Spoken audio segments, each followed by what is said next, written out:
morning, viewers and listeners, and thank you. Welcome to The Point. Today is Tuesday, October 5th, 2021. Thank you to those of you joining us on the GBN Grenada Broadcasting Network's Facebook page, the Grenada Broadcasting Network's YouTube channel, the website www.gbn.gd, GBN TV channel 7, 11, and 20. Good morning to the listeners of Classic 105.5, 105.9, and the folks joining us on Party Grenada and Go to FET Facebook pages. Always a pleasure to have you. Joining me virtually this morning as my guest is the Public Relations Officer of the National Democratic Congress, Miss Claudette Joseph. Good morning, Miss Joseph, and thank you very much. Welcome to The Point once again. Thank you, Blossom. Good morning to you, and I hope you are doing well, given all of the circumstances. I'm trying to stay safe. Good morning to all of your viewers. Yeah, we have to all try to stay safe. Good morning, everyone, on all the platforms of GBN. It's good to be here this morning. It's been a while. Yes, it has been a while. Good to be here.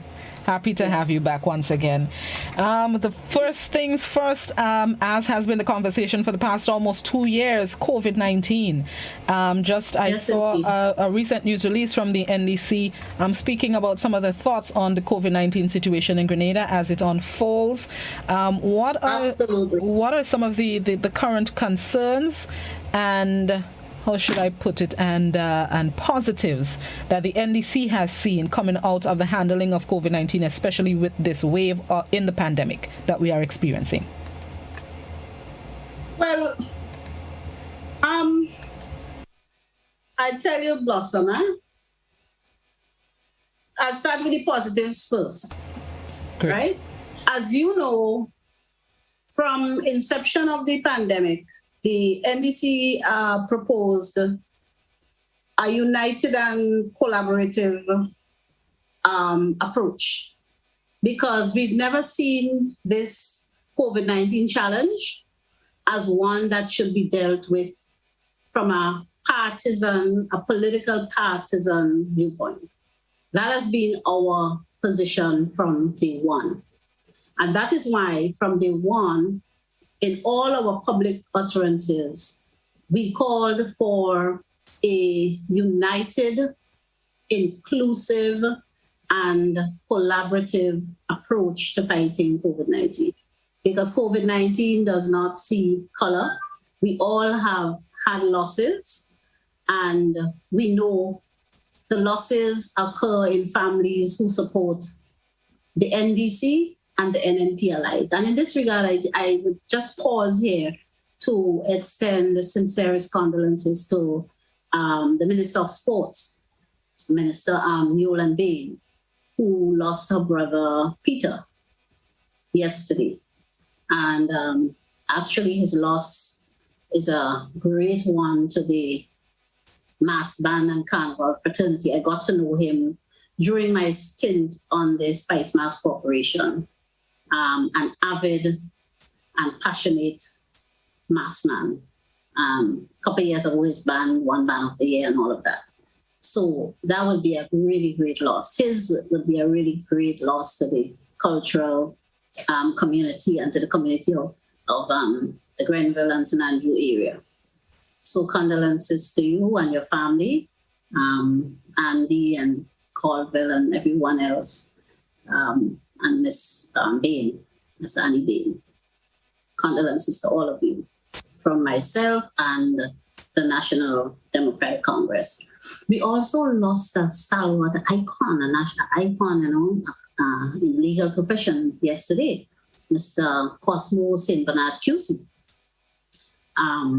who for many, many years acted as chairman of the Grenada Cooperative Bank, and I believe the Building and Loan Society as well. And is regarded as one of the master conveyancers in the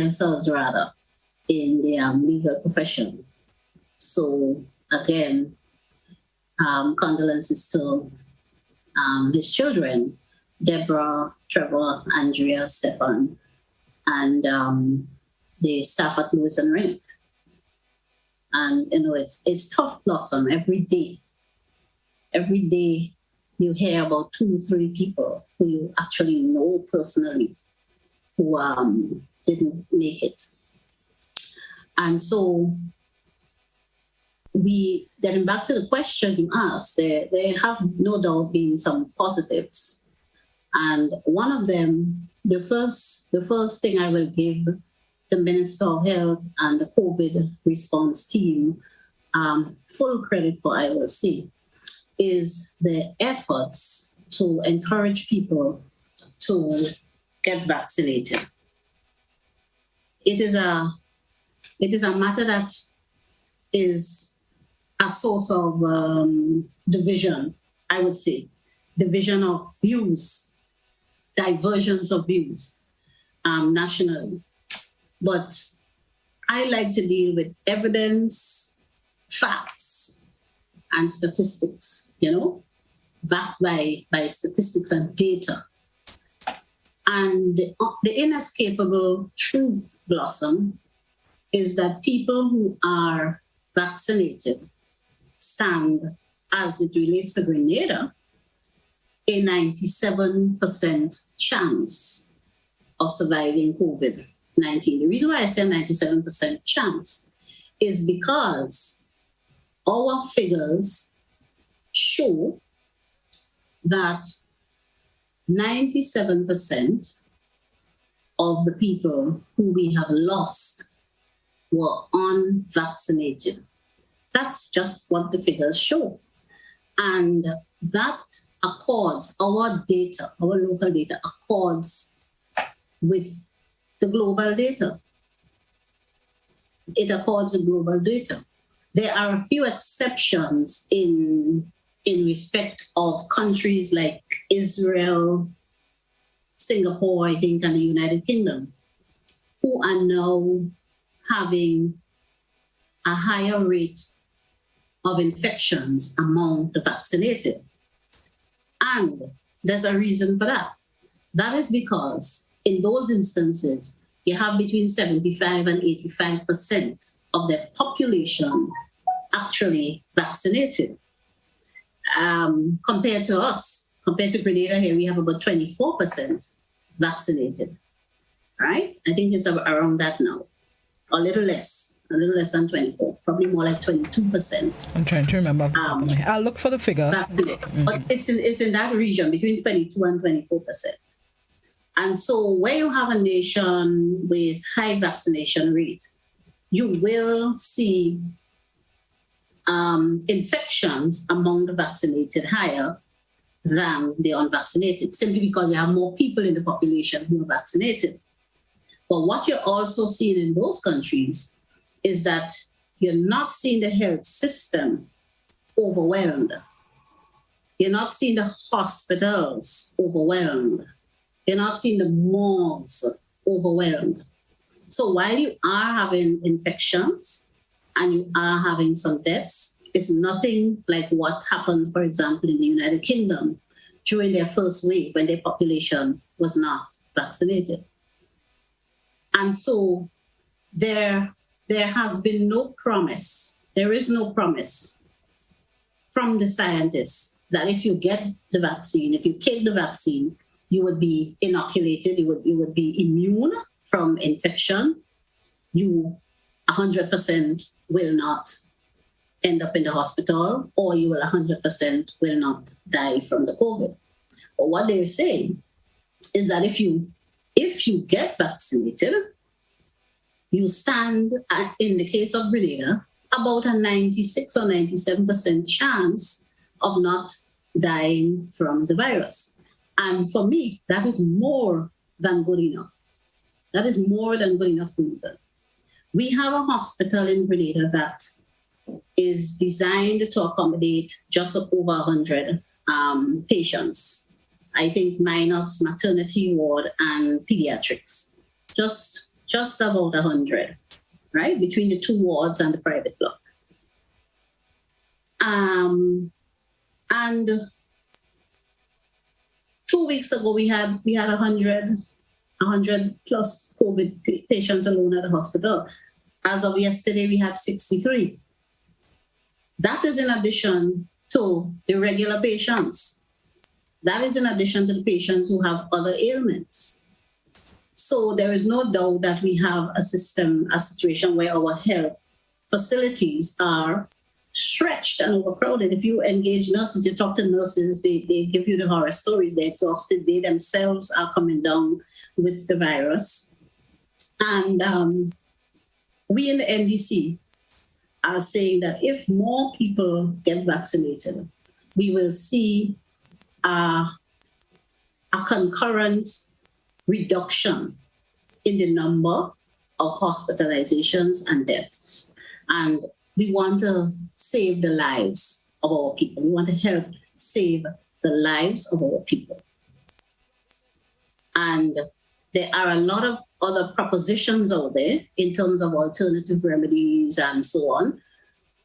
We are a nation, we grew up on herbs. You get the cold, you drink some bush tea and all of that.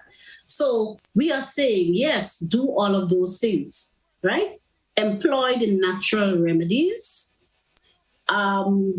boost your immune system by eating our healthy organic foods, which we have in abundance in Grenada, thank God. Take your supplements, do all of those things. In addition, get vaccinated. That's what we're saying in the NDC. We are not saying one or the other. We are not saying do not take the vaccine, but instead employ natural remedies. We are saying do both and give yourself the best chance. That's what we are saying in the NDC. And we do so based on science. Because, Blossom, sometimes as leaders, you can't follow. I'm sure most listeners will agree with me. As if you're leading, you can't follow. You have to lead. And you have to lead in the right direction, even when at times those whom you lead are tending to be pulled in another direction. You have to pull them in the direction. Sorry, my phone is ringing. You have to pull them in the direction in which they must go. So we are saying in the NDC, having considered all the science, the facts, having listened to our own local medical experts and practitioners at home and in the diaspora, because in recent times we have more and more Grenadian doctors in the diaspora chiming in, and we would like to commend and congratulate them for remembering their homeland in these difficult times. So we listen to our own people, not some conspiracy theorists on YouTube, some distant conspiracy theorists peddling all kind of, madness in some instances, but some. We listen to the doctors we go to when we are sick. The same doctors here in Grenada who we go to when we are sick, and they write a prescription and we trust them enough to go to the pharmacy and buy the drugs they prescribe, hoping and expecting to get better. And in most instances, we get better. We listen to the doctors who, when they tell us, you need surgery for this complaint, we go and we arrange. Some of us, we raise funds doing motorcades. We arrange the funds and we do the surgery because we trust the doctor who told us that. These are the people we in the NDC are listening to, along with the global data that suggests it is better for people to be vaccinated than not. And I can say personally, I don't mind whatever followed. I have a record, Blossom, of standing on what I believe, as I did with the referendum on 2 occasions, as I did with the COVID-19 draconian bill, as I did on other issues like Grenlec and the oil and gas situation. All of these things I disagreed with the government on. On the issue of vaccination, I am speaking with the same heart that I did on all those other issues. But on this issue, I agree with the government on this issue, and I say so unreservedly. I say so unreservedly because what they are saying is supported by the science. And I think at this stage, government has done well, and quite frankly, from my vantage point, which I must say is limited because I'm not on the inside, but from my vantage point, in terms of the efforts to get our Grenadian people vaccinated, I can't see what more the government could say or do. And in that regard, we made suggestion to government to use pop-up clinics to vaccinate our people. They have been doing that, right? There are instances when we think that the government has not been inclusive enough. But we must say recently, while they have not taken all our recommendations on board, they have in fact taken some. And in that regard, as a mature political organization, we must give credit where it's due. They have taken some of our suggestions on board. They are doing the pop-up clinics. They have increased the number of testing. They have backed up a bit in terms of the politicians being the one speaking to people. And we are seeing more medical experts, more people who are professionally qualified to speak on the subject. They are doing so. This is one of the recommendations that we also made. There are some, in fact, there are two recommendations that we will repeat for the government again. We will repeat these recommendations because in the NDC, we honestly believe that if these two recommendations are employed, we will see a turnaround. Because globally, if you check the World Health Organization, we're performing among the worst in the world. Whereas a few months ago, we were at the top in terms of the COVID response. Now, we maintain in the NDC that one of the main contributing factors that cause us to plummet in the global ranking in the way that we have is the ill-advised 48-hour quarantine requirement for the vaccinated. And we know where government is coming from. And we do not agree with them on this one. Because where they are coming from, they're putting money ahead of lives. Where they are coming from, they are putting money ahead of lives. And when you are entrusted with the care of your people, you cannot put anything above their interests, especially when that interest impacts on their very breath of life, right? So we are again making a call to the government to review that quarantine period for the vaccinated. Perhaps when it was first thought of, there was the impression that the vaccinated are more protected than in fact they are. The science is now saying that the vaccinated can contract the virus, and we all know vaccinated people who contract the virus, and we know a few who have in fact died. One that I know died yesterday, right?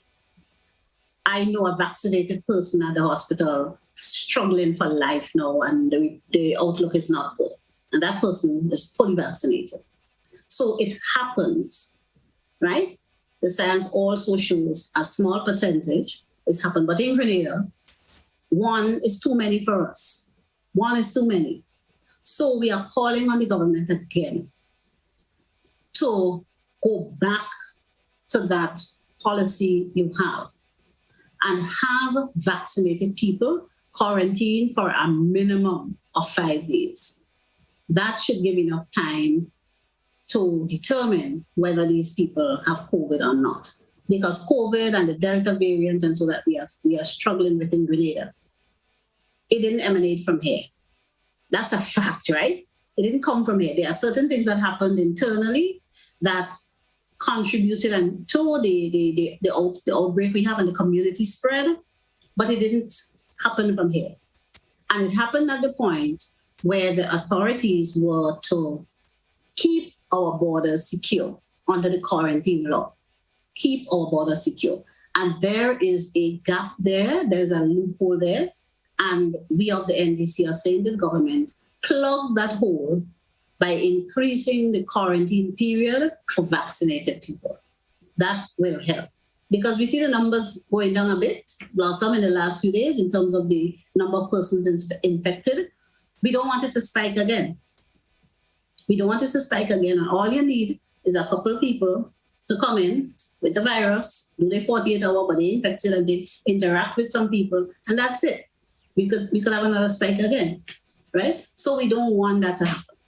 We also, again, the second recommendation that we are urging to help control the spread and so is to establish some isolation centers, right? If you look at it, Dominica has had, I believe, more infections nationally than us, but they only had 8 deaths, right?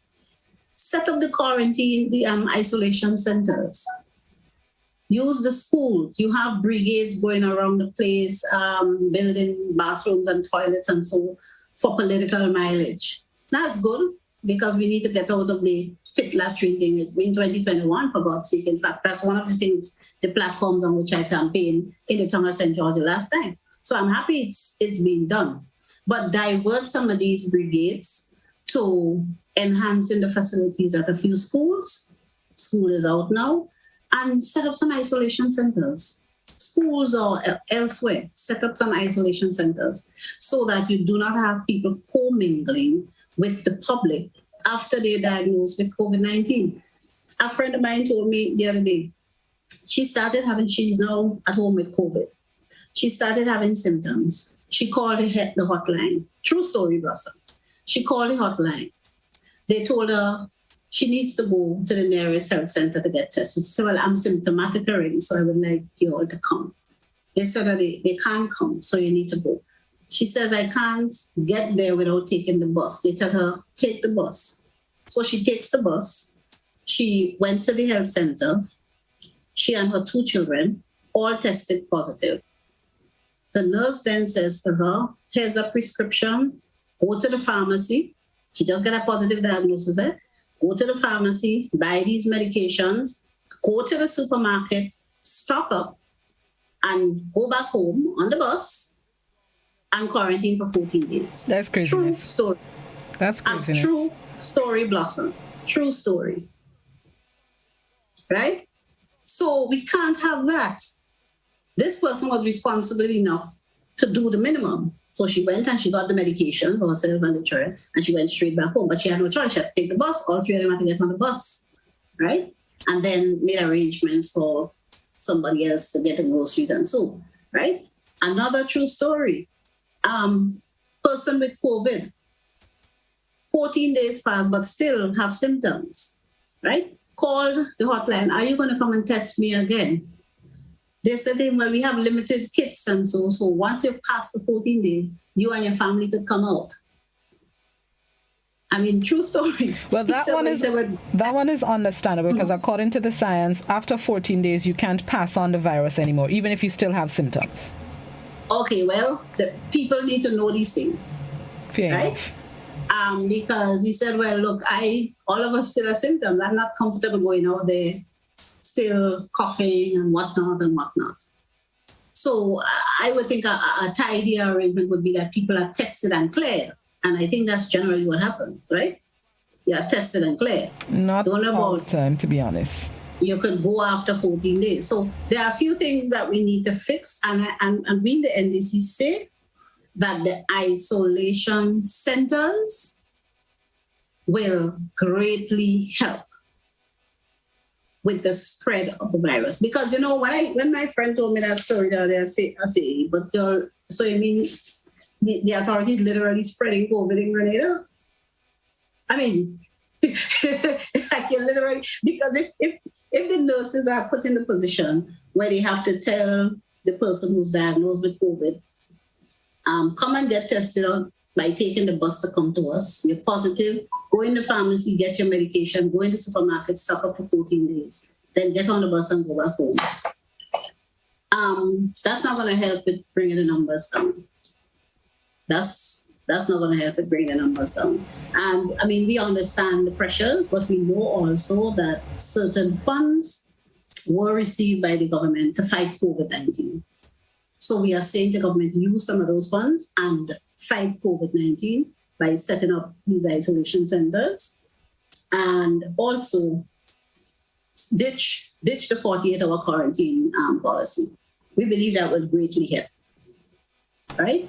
And we are encouraging our people to continue to cooperate with the authorities in following the protocols in place, the masking and the hand washing and the sanitizing and the distancing, and go get the vaccine. You have no excuse now, right? There have been a lot of pop-up clinics all over the place.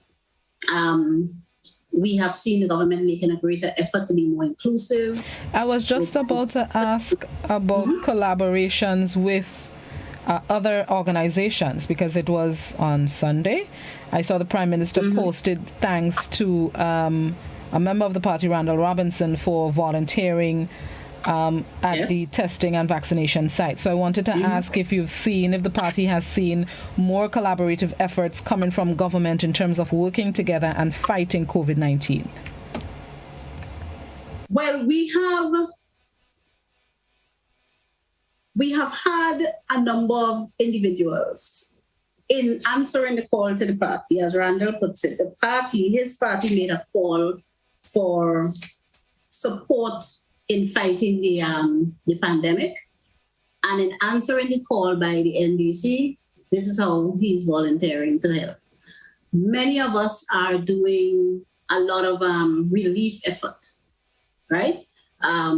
Helping people with medications and a lot of packages with food and supplies and so, right? Because that's a big call. So a lot of us are doing that. I've done quite a bit of it, and then most of the other constituencies have also done so. And it's ongoing, right? I know there are a few people who volunteered to be on the hotlines, right? We still, though, have not seen the formal inclusion, to the best of my knowledge. We have not seen the formal inclusion of any of our members in the COVID-19 response team, right? We have public health experts and so, like Kennedy Roberts, and we have people among us who can be of great assistance. We have not seen, as far as I know, I do not have any information that says, and I believe if there was, I would have it.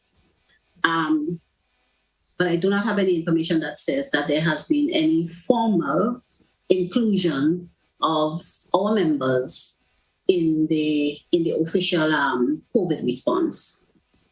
And we continue to say we are willing to do that. We are ready to do that. We are able. We have put together our own task force that we are helping to do, as I said, a lot of the relief stuff. And we are going to ramp up some of the public education. The NDC has always been part of the public education campaign. We've always been doing our little flyers, our little jingle using our social media platforms and the radio stations and so. So we're going to continue to do that. But I have not seen the formal inclusion of and not just the NDC, but the other stakeholders as we suggested. And we hope that will be coming very shortly, because this is a long haul fight. Before we go to our viewers and listeners, I wanted to ask something. It's away from COVID-19, but in your capacity as an attorney, something that I saw recently gazetted, I believe it was in the Gazette of September 24th. Yes, September 24th. There was a section in the Gazette that spoke about, let me make sure I have it right, because I don't want to be incorrect with my knowledge, information. In the Gazette, it spoke about government setting up a prison and lockup in Grand Anse, in what we call the old SGU campus, in Montrouge. and it will be known as the Grandance Prisons and Lockups. What do you have information about that? What's happening? What's happening by here, sir? Let me put it that way. Blossom. Yes, I've seen the Gazette, and it does say that there is a prison facility now on Grandance Beach. I guess it's a nice time to do a crime in Grenada. You get to go on Grandance, right? A light moment. But and the Gazette does say that there's a prison facility there at the old SGU campus. I find that incredible. I find it incredible, Blossom, because, every decision, every action starts with an idea. And obviously, somewhere along the line, someone, for some reason, gave those responsible for national security in Grenada, that's the Minister of National Security, the Prime Minister himself, and the Commissioner of Police and so on, gave them the idea. Somebody came up with an idea that a prison should be housed on Grandance Beach. Next door, the 5-star exclusive Spice Island Beach Resort on one side and the all-inclusive Koyaba Hotel on the other side. And across from the mall, in the heart of the tourist belt. And nobody said to that person who came up with this idea, but that's a crazy idea, that's a silly idea, stop that. In fact, it seemed as though it was taken, what obviously was meant to be a joke, was taken seriously. And this is what was gazetted. We think that it's a really bad idea. It suggests people in authority who are bankrupt of ideas. It points to the obvious need and the dire need for new leaders at the helm, new thinking, because I don't know what could justify or rationalize the placement of prison facilities in that location. When you have locals and the visitors alike in a community, especially you're talking the tourist belt, so you advertise your country as in a certain way, as safe and relaxed and welcoming, and people accept that invitation and they land, and their neighbors are prisoners, people who have run into conflict with the law. That's not a comforting thing, Blossom. In fact, I personally experienced that. I visited the Dominican Republic a few years ago. And on the second or so, they discovered that the hotel where I was staying, there was a penitentiary next door. And I tell you what, where normally, you're in a new place, you want to explore, you might take a little walk out in the evening, you might want to check out the neighborhood and things. If I wasn't getting in a taxi at the hotel and going someplace, I didn't go out because I was, as I knew in the country, a visitor, you don't know the place, you don't know the people, and so sometimes you don't know the language. Just the thought of knowing that there was a prison nearby kept me and other guests inside the facility, inside the hotel. So we would ask for this to be corrected, this mistake to be corrected. I wonder what would happen if Sir Royston Hopkins were alive. Because I remember some years back, as part of the Karate Association, we had gotten permission to build a facility nearby for martial arts, right where the Olympic House is now. And Sir Royston had some issues with that. He didn't think it was appropriate. And I know there was talk at one point for a swimming pool to be put there. And Sir Royston said that wouldn't be appropriate to have next to his hotel, the noises, the whatnot, when you have tournaments. I am sure wherever he is, he's not happy that prison facility is next door now. Not a good idea. Not a good idea. Any idea as to how I should put it? What level of criminality you have to be housed at the facility. What I'm asking is, let's say it's a lesser crime than murder. Would you be housed at the prison? Do you have an idea of who would be placed where? Well, the Gazette doesn't say, right? So on its face, it seems as though anybody could be placed there. I imagine the authorities can take the opportunity to clarify.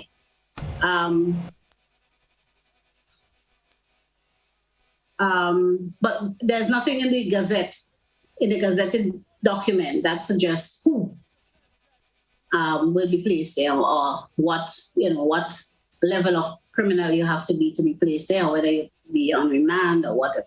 There's nothing. So on the face of it, just about anybody could be placed there. Okay.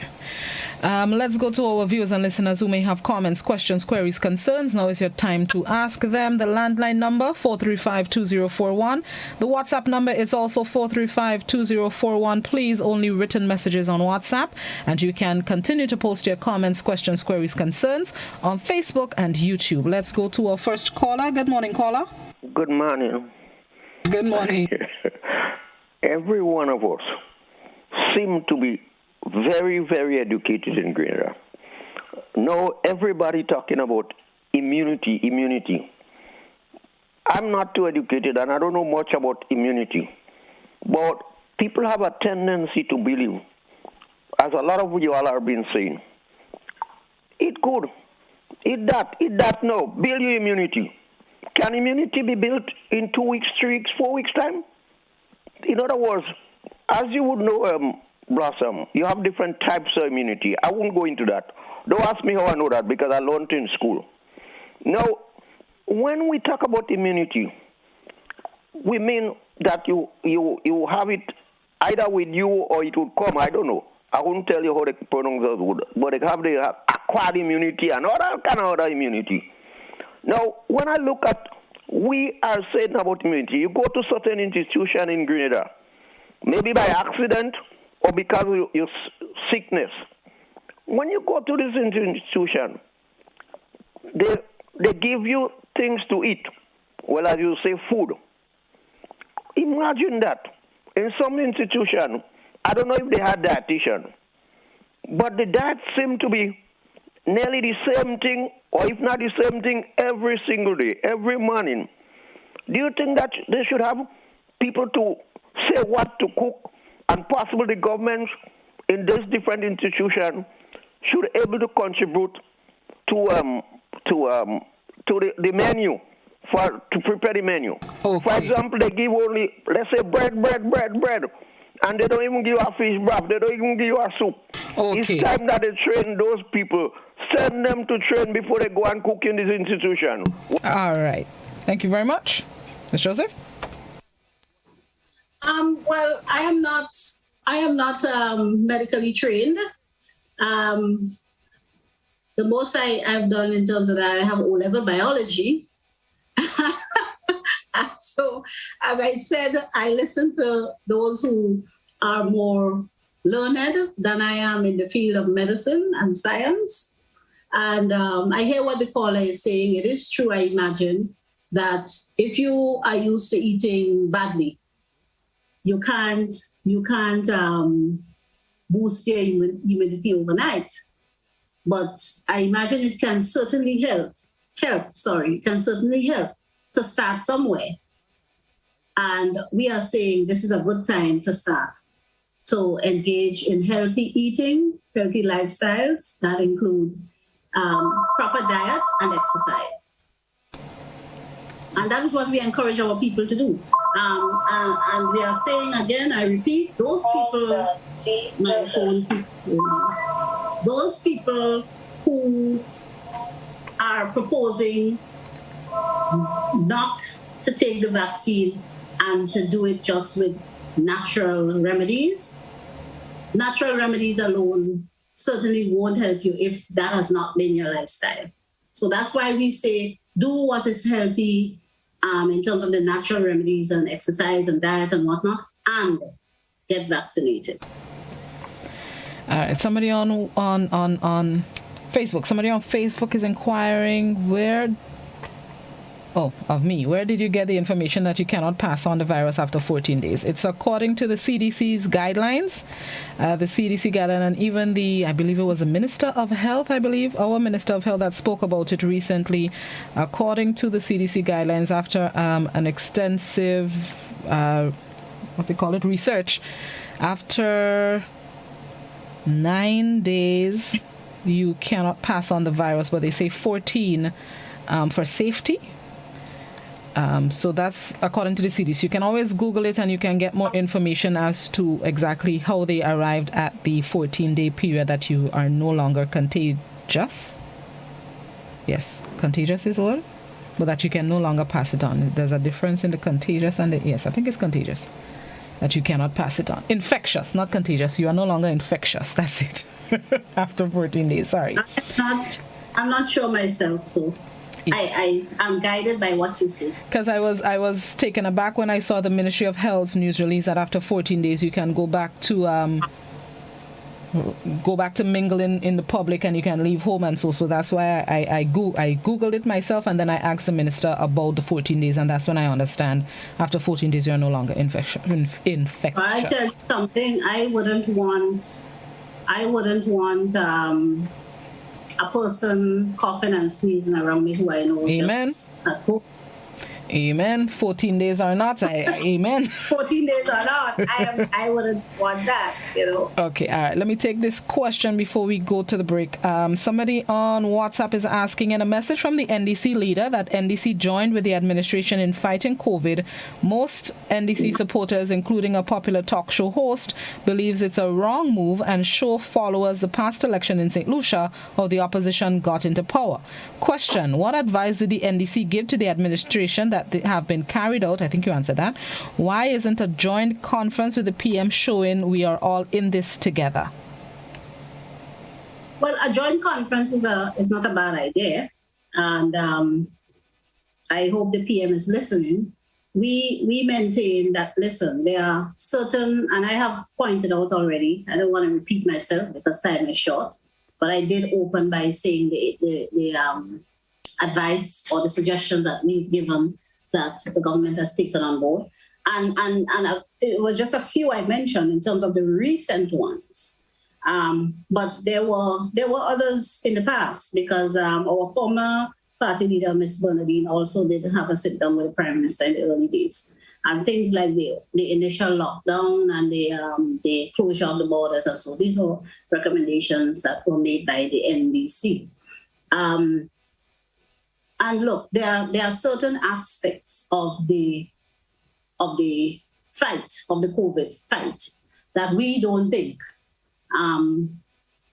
were properly managed or are being properly managed. And we have pointed out those things. We also don't think that our administration took the golden opportunity we had before our first wave. We had over a year to prepare ourselves.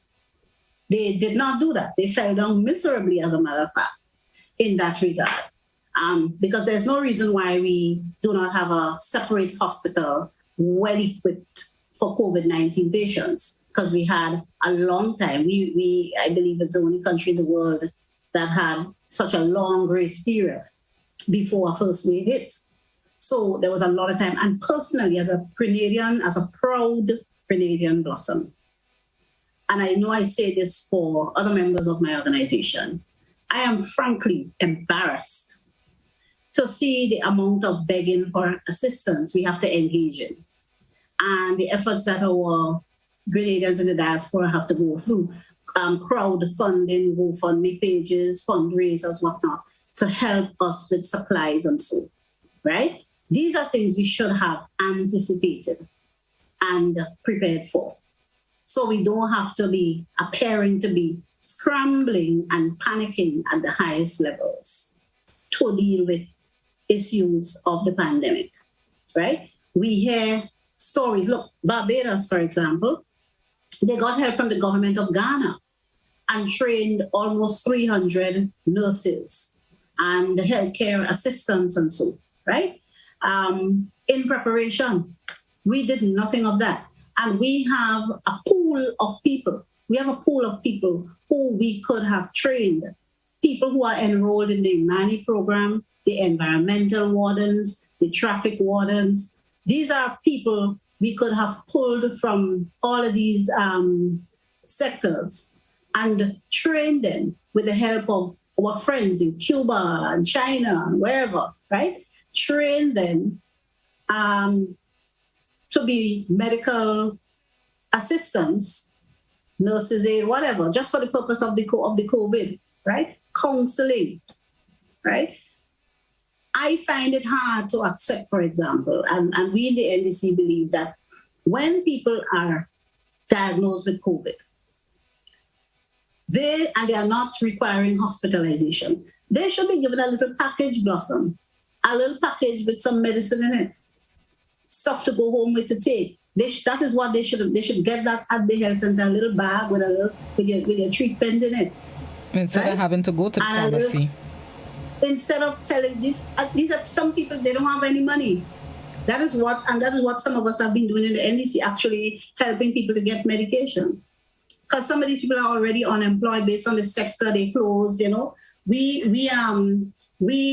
could have done better because we had a long time to prepare. And I find it really, really, that was one of the areas there was a big fall down, right? And so people are feeling that you didn't prepare to save lives.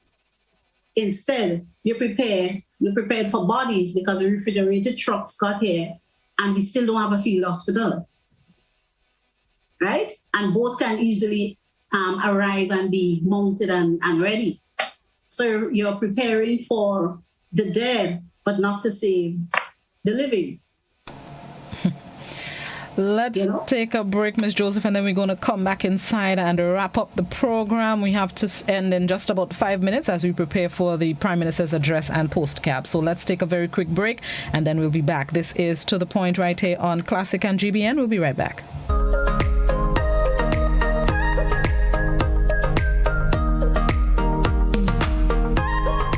Let's get tough on breeder larceny. It will destroy our economy. Larceny threatens our food security. Can hurt us locally, hurt us globally. To all the buyers, ask for license from all produce sellers. To all people, 300 for police for them thieving fellas. To all the farmers, don't steal produce from your brother. Then you sell it to traffickers, hotels and street vendors. Nah, man. Let's do all we can to stop breeder larceny. New vigilance, new laws, and a tough judiciary. Stop Grenada's organized business crime. It's time. To report breeder larceny, call 300.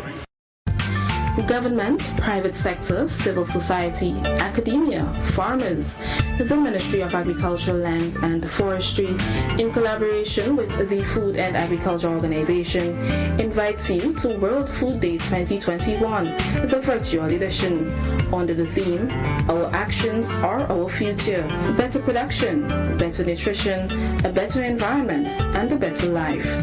Join us October 15 from 9:30 a.m. via Zoom, Facebook, GIS, and Real FM as we recognize and celebrate the many successes of the agriculture sector.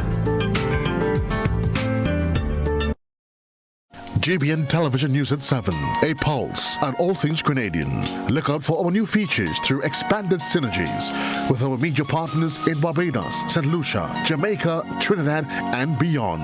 Capturing the latest in news, sports, weather, and entertainment.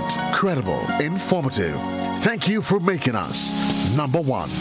News at 7, live, Monday to Friday on GBN Television, Channel 7 and 11. K105.5 and 105.9, Hot 98.5 and 98.7, GBN Television Facebook page and YouTube channel, and www.gbn.gd. GBN, with you anywhere and everywhere. Stop the spread of germs that can make you and others sick. Cover your nose and mouth with a tissue when you cough or sneeze. If you don't have a tissue, use your elbow. Wash hands often, especially after coughing or sneezing into a tissue.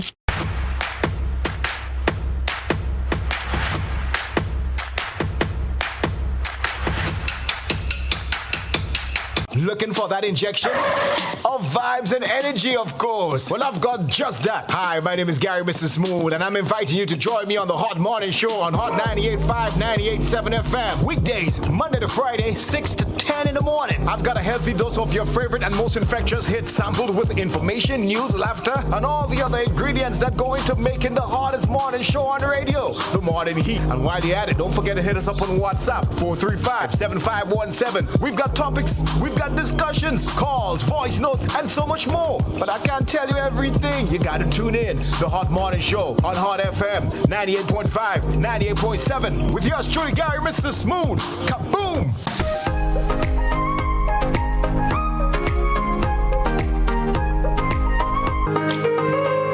Welcome back to The Point, speaking with Public Relations Officer of the National Democratic Congress, Claudette Joseph. It's just about enough time for us to wrap up the program. Any final thoughts, Ms. Joseph, this morning? Just to, again, encourage all our people to stay safe, and the best way to do so is by observing all of the protocols issued by the authorities. Each one help one. If you know anybody in your community who needs assistance, who are hurting because COVID-19 hurts in a number of ways, the economic fallout is really, really terrible. We look forward to, so we ask you to help whoever you can. If you know anybody in your constituency who needs assistance, just send a message to the National Democratic Congress via our Facebook page. We get a lot of messages there, and so we are able to respond and reach out to people. Please do so, because we know the people in our constituencies, but sometimes you miss a person. And remember, we don't do it in these difficult times. We don't do it based on color. We don't do it as the other side. We do it based on what's right in the heart to do. Our symbol is not just by accident. We work from the heart. We put our people first. So we help who needs help, not based on who support us. So each one help the other, look out for one another, stay safe. And we look forward to an easing of the restrictions, because we are acutely aware of how difficult it is for the small business owners, the barbershops and the small businesses in town. And so it's really tough on people. So we hope that we can be out of this very, very soon. And again, we know in the NDC that one of the ways we can help ourselves get out of it is by more of us getting vaccinated. So that's what we encourage. Very quickly, somebody on WhatsApp asks, will the NDC support mandatory vaccination for certain sectors, example frontline, health and security, and to a certain extent schools? I don't need a political answer. I wouldn't want to venture an NDC position on that. But what I can tell you is that people have a right to decide what goes into their body, and they have a choice to make. But one of the early principles you learn in constitutional law in terms of fundamental rights is that those rights stop where they begin to affect other people's rights. So with rights come responsibilities.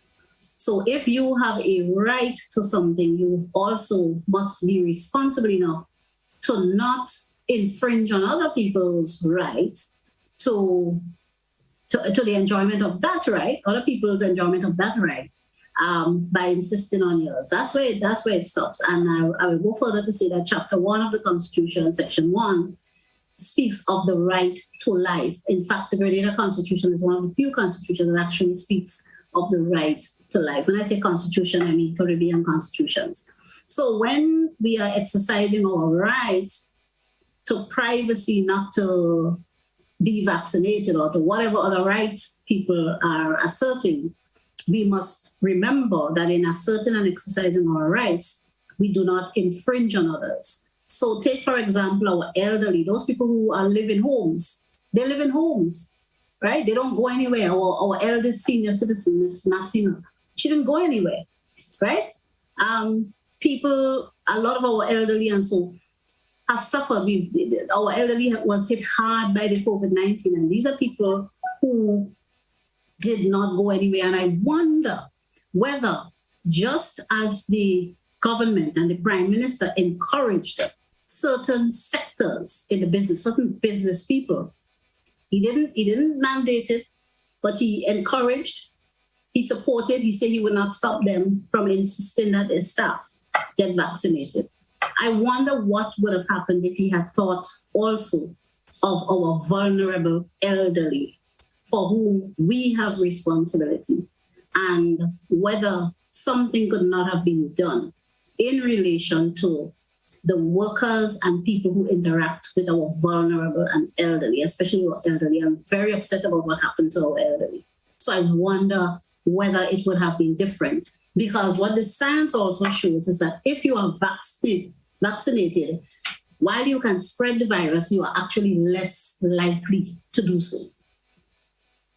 So that's my answer.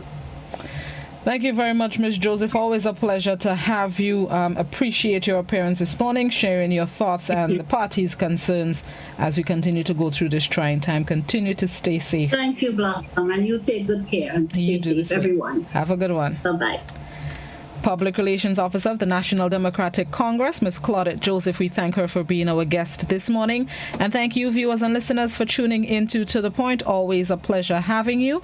We are getting ready for this morning's broadcast of the National Address by Prime Minister Dr. Keith Mitchell, which will be followed immediately by post-cabinet briefing, which will be facilitated by Attorney General Dia Forrester and the Minister of Civil Aviation, the Honorable Clarice Medes-Kerwin. The proceedings are scheduled to begin at 10 a.m. and we will broadcast it on Classic FM and GBN platforms. So please stay tuned for the PM's National Address at 10, followed by post-cabinet briefing. Enjoy the rest of your Tuesday. That's the end of my time today. I'll be back tomorrow morning, God willing. Stay safe and do what you need to protect yourselves and the lives of your loved ones. Follow the protocols to a T, including the updated ones that will be highlighted by the PM in just about 2 minutes. Have yourselves an enjoyable Tuesday.